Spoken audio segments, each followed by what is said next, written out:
早膳是2碗米粥3个糖包，午膳是肥鸡肥鸭，不到晚膳又用了点心。晚膳要不是我拦着，恐怕那整碗火腿炖肘子就全到你肚子里去了。要是这样还嚷着饿，又吃了宵夜，不是怕吃不起，而是怕你这肚子吃得越发圆滚了。这是甄嬛调侃纯常在能吃，惹得众人嬉笑的场景。若说这是剧中难得的和睦也不为过，毕竟连一向不爱与众人打趣的华妃都笑了。但这不是本期要说的重点，咱们把视线往嫔妃们所坐的位置上，就会发现他们旁边的桌子上只摆放了一些糕点。按往常这桌子上通常都是有鲜花的，如今是怎么了？难道花房的人不想干了？并不，只因嬛嬛逗乐众人的时候正是冬天，而当时花房的育花技术不像咱们现在这么好，自然就供应不了各色鲜花了。但是只要冬天一过，咱们就会发现嫔妃们去给皇后请安时，他们所坐的位置旁就摆上了鲜花，并且他们身旁的鲜花色调基本与他们身上所穿的衣服色调是一致的。就拿皇后问富察贵人害喜情况这一段来看，富察贵人，你害喜厉害吗？臣妾早起时便想吐，早午晚膳后更易恶心不安，实在是辛苦。关于皇后关心富察贵人的背后用意，往期咱们说过，这儿就不聊了。咱们把重点放在富察贵人回话的时候，可以看到富察贵人和纯常在身后的鲜花色调和他俩身上穿的衣服是同一色系的，以及华妃呛富察贵人时，既然辛苦就少吃一些，若要让御膳房早中午的给你流水似的送东西吃，自然是要吃了吐，吐了吃，恶心个没完。华妃身后的鲜花和她身上穿的衣服颜色也一致，甚至在皇后假意帮腔，镜头扫到齐妃和嬛嬛身上的时候，她们身旁摆的鲜花与她们身上穿的衣服都是同色系。当然除了糕点、鲜花依照时节衣服摆放之外，咱们再来看年假倒台之后，大胖菊与嬛嬛待在一块儿夜聊。在这期间，大胖菊提到碎玉轩已经修好了，嬛嬛可以搬回碎玉轩住了，并且也不让瓜六继续住在碎玉轩了，碎玉轩还是留给嬛嬛一个人住就好。对此嬛嬛是这么说的：那春天的时候，臣妾就能和皇上对着满院的海棠饮酒，臣妾会在梨花满地的时候跳惊鸿舞，夏天的时候和皇上避暑取凉。秋日里朕和你一同酿桂花酒，冬日看飞雪满天。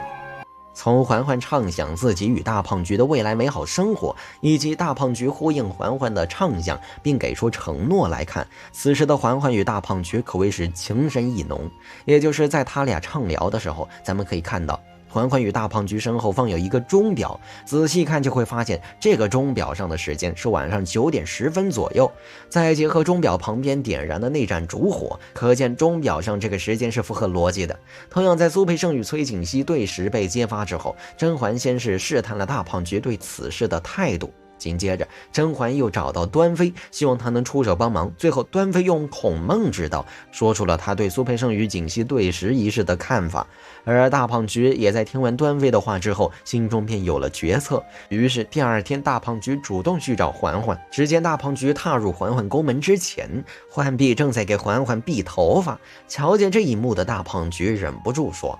小轩窗正梳妆，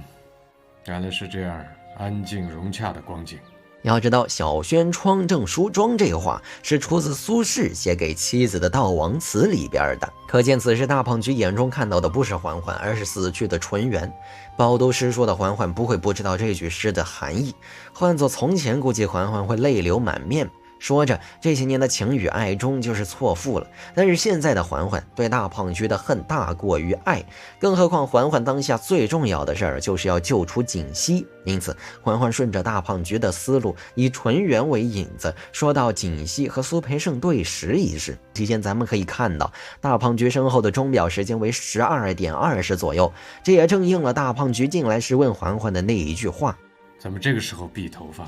综上，不管是深夜畅聊还是白天闲谈，剧中展露出来的钟表上所显示的时间都是符合剧情时间的。一个套剧都能在细节上处理得这么严谨，不得不说《甄嬛传》实在是 YYDS。当然，除了道具的用心，在这部剧中就连群演的安排都很细致。比如一开场，众嫔妃们给皇后请安，华妃姗姗来迟的时候，就有这么几个宫女与华妃擦肩而过。结合前一个场景，皇后坚持要等华妃来给她请安，特意吩咐简秋安排宫女给众嫔妃上茶。不难看出来，这几个正是刚刚上完茶的宫女。除此之外，还有大胖菊与嬛嬛深夜畅谈，以及白日里大胖菊与皇后商量事情时，基本上大胖菊到的地方，咱们都能在这些布局中看到窗外有侍卫。这也说明了大胖菊的随身侍卫时刻待命，就为了保护大胖菊的周全。除了大胖菊卧病在床即将下线的时候，往那偌大的几扇窗户看去，怎么看都没有看到窗外有侍卫的身影。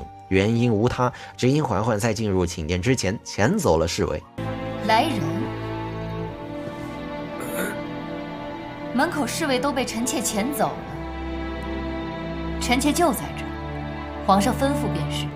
也正因此，除了在场的嬛嬛，就算大胖菊喊破喉咙都无人知晓。综上，不得不说，《甄嬛传》这部剧实在是太多细节了。